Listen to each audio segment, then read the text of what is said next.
নমস্কার। আপনারা কে কেমন আছেন? প্রত্যেকে ভালোই আছেন ঈশ্বরের আশীর্বাদে। আমার যারা বন্ধু রয়েছেন তাদের প্রত্যেকেরই জীবন সুন্দর হয়ে উঠুক এই কামনা করি আমি প্রত্যেকটা দিন প্রত্যেকটা ভিডিওতে, এটাতেও তাই করছি। আমরা প্রত্যেক দিন আমাদের একটা দিন আমাদের বয়স বাড়ছে। সেই বয়সটা শরীরের বয়স। কখনো চুল সাদা হয়ে যাচ্ছে, কখনো চামড়া কুঁচকে যাচ্ছে, স্কিন টান টান লাগছে সবসময়, যেটা একটা সময় যখন ছিল, যখন এত মুখে তৈলাক্ত ভাব, তার জন্য এই ক্লেনজার ওই ক্লেনজার সেই ক্লেনজার, কেননা ব্রণ উঠছে, ব্রণের ব্যথা মুখে, তো সেইগুলো এখন আর নেই। এখন কি হয়েছে, তার অপোজিট। মুখের চামড়াগুলো শুকনো শুকনো লাগছে, মাথায় কিছু রূপোলি রেখা দেখা যাচ্ছে। স্বভাবতই বেশিরভাগ মানুষেরই মন খারাপ হয়ে যায় যে আমি বুড়ো হয়ে যাচ্ছি, হ্যাঁ আমার চুল পেকে যাচ্ছে, আমার চামড়া কুঁচকে যাচ্ছে, আমি আস্তে আস্তে পৃথিবীতে থাকার যে সময়টা সেটা আমার কমে আসছে।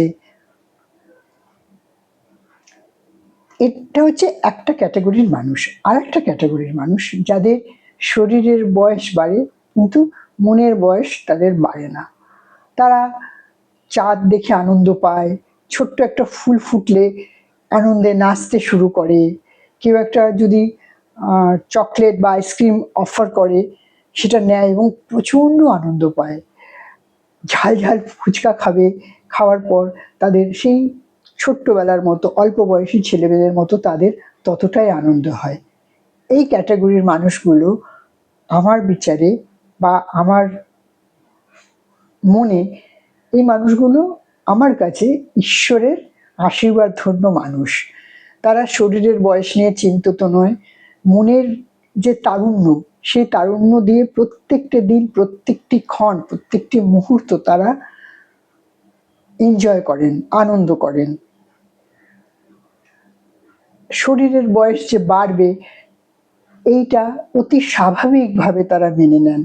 তাদের সুগার থাকুক, ডায়াবেটিক আর কি, তাদের ডায়াবেটিক হোক বা তাদের চোখে একটু দেখার সমস্যা হোক বা প্রেশারে তাদের মাথা ঘুরে যাক, কিচ্ছুই আসে না তাদের।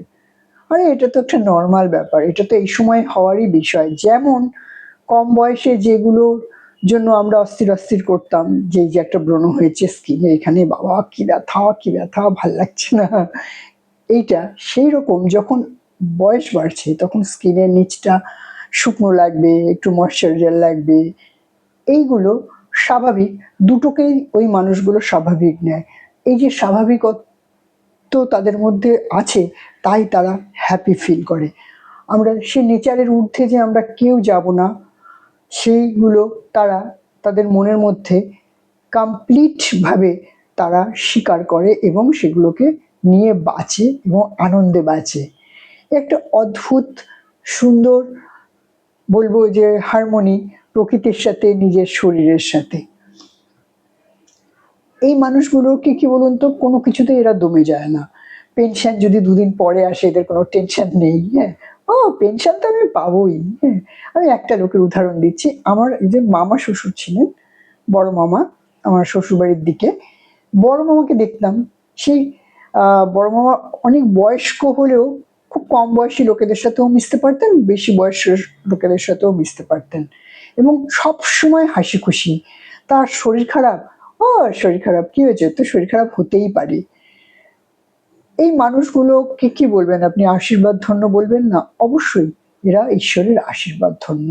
সকালবেলা পারছে না হাঁটতে যেতে, তাও হাঁটতে যাবে। পাড়ায় ফুটবল টুর্নামেন্ট হচ্ছে, সেইটাতে পার্টিসিপেট করা, মানে উনি ফুটবল খেলাতে না, মানে অন্যান্য যে অ্যাডমিন রিলেটেড যে কাজগুলো সেগুলোর মধ্যে পার্টিসিপেট করা। আর আরেকজনকে আমি দেখেছি, তিনি, আমি যে পাড়ায় থাকি সেই পাড়ারই একজন বাসিন্দা, তার নাম হচ্ছে ননীবাবু। ননীবাবুকেও দেখতাম অলওয়েজ হাসি মুখ এবং আপনি দেখে বুঝতে পারবেন যে অত্যন্ত বয়স্ক একটি ব্যক্তি, কিন্তু সর্বক্ষণ আনন্দে ভরপুর। সবাইকে তুমি কেমন আছো, ভালো আছো, আমরা যদি জিজ্ঞেস করি কেমন আছেন আপনি, আরে ভালোই আছি, বিন্দাস আছি, এই যে একটা কথা, এই একটা কথাতে সেই মানুষটা সব মানুষের থেকে আলাদা হয়ে গেল। যে মানুষগুলো সবসময় ফ্রাস্ট্রেশনে বসে, ভোগে, চিন্তায় ভোগে যে আমার বয়স হয়েছে, আমি এই রোগে আক্রান্ত। আর একজন ভদ্রলোককে, আমার এই পাড়ার নামটা আমার জানা নেই, এখন ভুলে গেছি, কাকু বলে ডাকতাম, অত্যন্ত বয়স্ক, পাটা ঘুষতে ঘুষতে হেঁটে, আমাদের বাড়ি থেকে প্রায় 30-40টা বাড়ি পরে বাড়ি। উনি বিকেলবেলা ওই কাকু আমার বাড়ির সামনে দিয়ে যেতেন, অত্যন্ত সুদর্শন একজন মানুষ, আর সর্বক্ষণ হাস্য মুখ, তার হাসি লেগেই আছে। তো আমাকে দেখলেই ডাকতেন, আমার বাড়ির সামনে একটুখানি স্টপেজ দিতেন, আমি আবার একটু কথা বলতাম। আমার কাকু কোথায় যাচ্ছ? আর বলো না, এই গিন্নি তেলে ভাজা আর মুড়ি খাবে, তেলে ভাজা আর মুড়ি আনতে যাচ্ছি।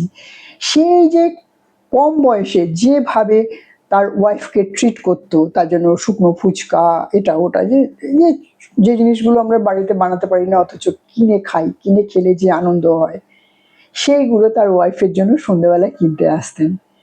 এই 3টে মানুষের যাদের কথা বললাম, তারা অত্যন্ত বয়স্ক মানুষ এবং তারা এখন কেউ আর পৃথিবীতে নেই, তারা পরলোকে গমন করেছেন। কিন্তু এই মানুষগুলোকে বলার সময় মনে স্যাডনেস আসছে না, যে যখনই তাদের মুখগুলো মনে পড়ছে, সদা হাস্যময় মুখ, সদা পজিটিভ অ্যাক্টিভিটি, সদা পজিটিভ মনোভাব, এবং জীবনকে চেটে পুটে প্রত্যেকটা দিন এরা তার আনন্দ উঠিয়েছে।